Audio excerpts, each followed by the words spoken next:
but I still had to figure out the hangar, where it would be, where I would take off from. And when I realized that there was something called powered paragliding, the moment I saw that, I knew that's the thing. My twin brother, he went to the internet, started researching, and I have this picture of me on the motorcycle and him flying next to me. And I remember that moment because that moment was, I'm on the wrong toy.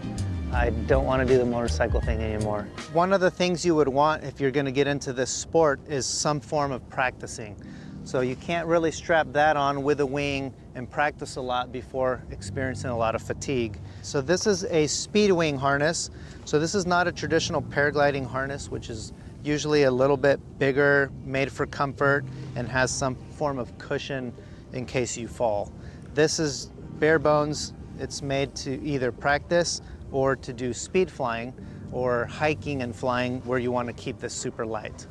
You can practice both forms of flight, the powered side, but you can also own equipment that is capable of doing non-powered flight, where you can either ridge soar or you can literally just go up a hill or a mountain and run off of it with just the altitude difference as your sled ride. The size of paraglider you're going to want is based on your weight. Here is a little 14-meter wing, too small for almost anybody who's actually gonna fly. But it's perfect size to be able to practice a couple things in higher wind. It's the exact same thing as a paraglider, but smaller.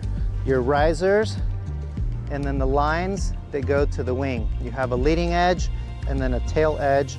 Most wings have color codes to help you know that that's the leading edge. It's the front of the wing, and then back here would be the back of the wing.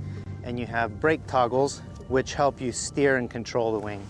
You'll notice I'm hooking in backwards. So I'm gonna hook in facing the paraglider because I don't need it behind me because it's too strong of wind. So that when I inflate it and it goes up, it stays with the lines crossed, and I just keep facing it.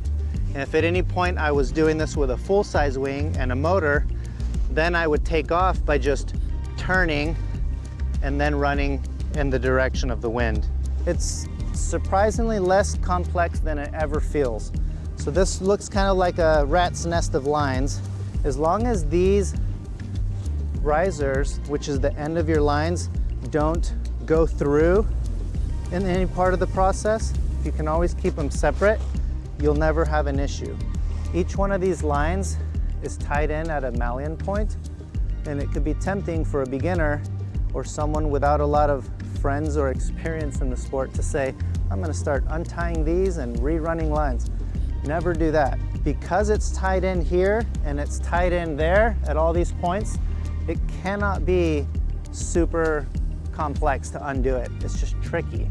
So there are different techniques to handle higher wind. One of those is leaving the wing balled up in a rosette. So that gives me a little bit more reaction time to inflate it. All right, this thing's gonna come up nice and strong.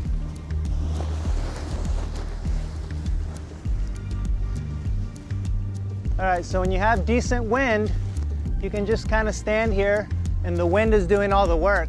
If the wind was a lot slower, I would have to be moving backwards to keep the airspeed required for this to fly. But in higher wind, this is just like flying a kite. You just stand here.